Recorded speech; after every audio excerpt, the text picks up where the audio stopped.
This is the WJTS News. I'm Charlotte Olson. The second annual dance marathon benefiting Riley Children's Hospital was held at Heritage Hills High School on Saturday. It was more than dancing though, and other activities included volleyball, 3-on-3 basketball, and a silent auction. All the money was raised and helps fund research at Riley's Children's Hospital. Freshmen and sophomore students at Heritage Hills were responsible for organizing this year's event. Freshman Josh Nelson says that he learned a lot from this experience. Once you get into it, it's really fun. At first I thought I didn't know how I was going to like it, but I liked it. And I learned to do a lot of teamwork with people and build relationships. Freshman Luke Peters explains how teamwork made the event a total success. It takes a lot of people helping, and it makes it a lot easier the more people you have.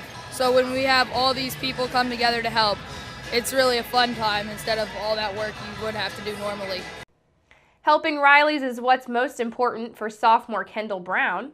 It means everything for me to help all of the children at Riley's just have this amazing amount of money to help and support them and help them get better, and it's amazing. It's everything to me. And sophomore Brianna Raymond had a chance to see firsthand what Riley does for kids.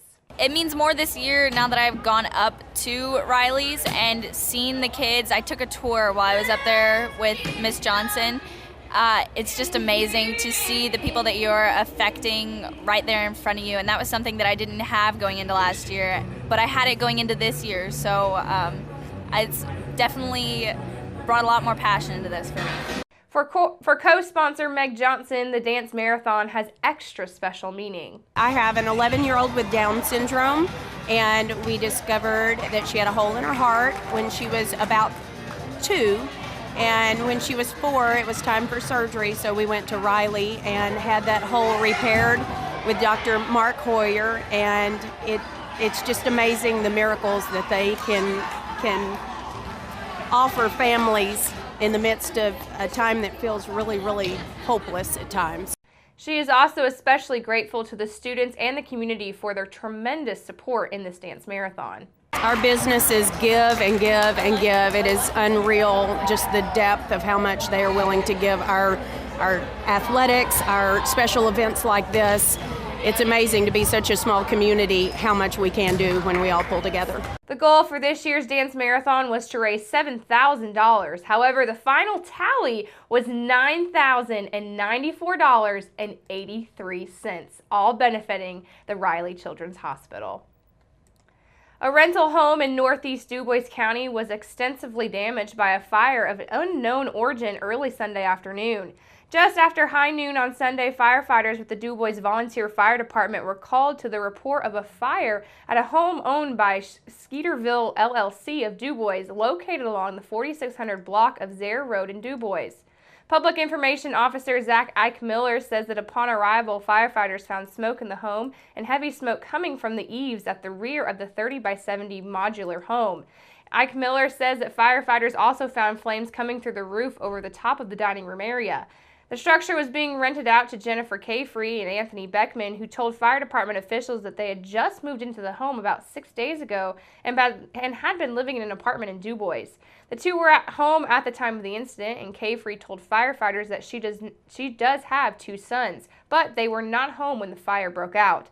The couple stated that they were working outside the home when Beckman said he noticed smoke coming from the rear of the home. They ran to the home where they were able to get a cell phone and call in the fire. Ike Miller says that the fire appears to have started in the ceiling, but the cause is still unknown. Firefighters tore out half of the ceiling on the north side of the house in order to extinguish the flames. Ike Miller says an area of about 10 by 10 foot did burn through the ceiling above the dining room. He says the house will not be habitual for some time until repairs are made.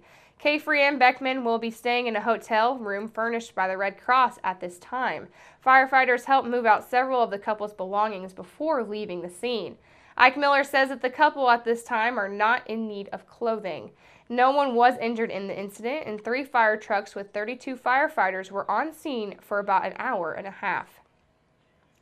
Upon their return to the station after this house fire, DuBois firefighters were paged out again for a debris fire along the 5400 block of Liberty Street in DuBois.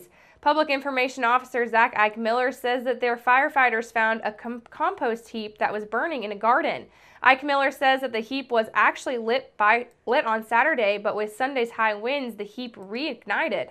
Firefighters re-extinguished the fire and departed the scene shortly thereafter. The same 32 firefighters responded to this scene with 2 trucks and were on scene for about 10 minutes.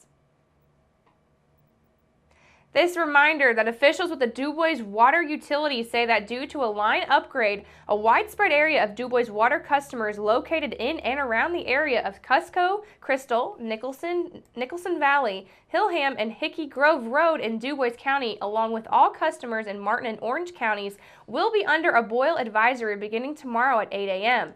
Customers are advised to bring their drinking and cooking water to a rolling boil for 5 minutes before consuming.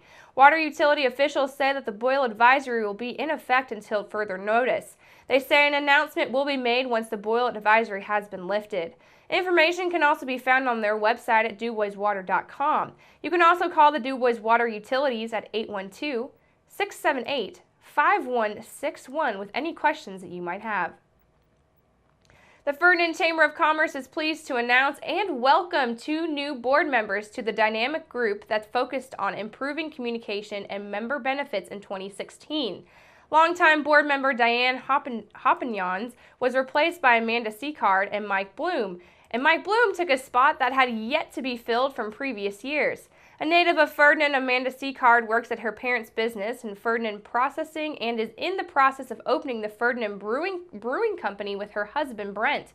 Mike was also born and raised in Ferdinand and recently moved back into the area and opened up an Edward Jones location in the community. The Ferdinand Chamber of Commerce has exciting things happening in 2016 and hopes to improve member benefits and also improve communication between the organization and its many members. For more information about the Ferdinand Chamber of Commerce or to become a member, you can email ferdinandchamberofcommerce@gmail.com.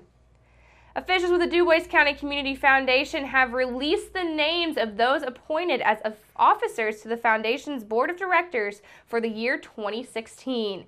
Executive Board appointees include President Andy Seger, Vice President Nancy Wilson, Treasurer Mitch Clark, and Secretary Andrea Tooley. In a release, Sayer says that the Foundation has a talented team and that the officer group is thrilled to have the opportunity to continue to work closely with the board, management and staff, volunteers, and donors.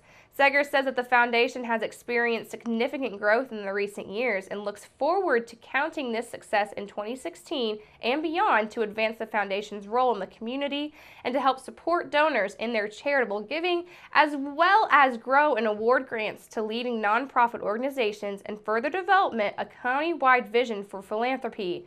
The officer appointments were made during the Foundation's most recent Board of Directors meeting, which was held on February the 18th.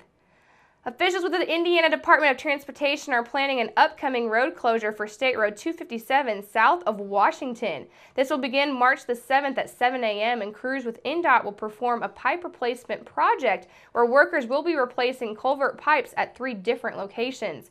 The roads will be closed from US 50 to the Davies County line during this project. INDOT says that work is expected to be finished by Wednesday, March the 9th at 3 p.m. depending on weather conditions. During the project, local traffic will have access to the point of closure. All other motorists are encouraged to find an alternate route using the nearest state roads. Once again, INDOT urges drivers to slow down and stay alert near crews. For construction updates and traffic alerts, you can follow INDOT on Facebook at facebook.com/INDOT-Vincennes-District, and you can also follow them on Twitter at twitter.com/INDOT-Southwest, or you can access their INDOT TrafficWise website at indot.carsprogram.org. Keep it right here because up next we'll take a look at your weather summary.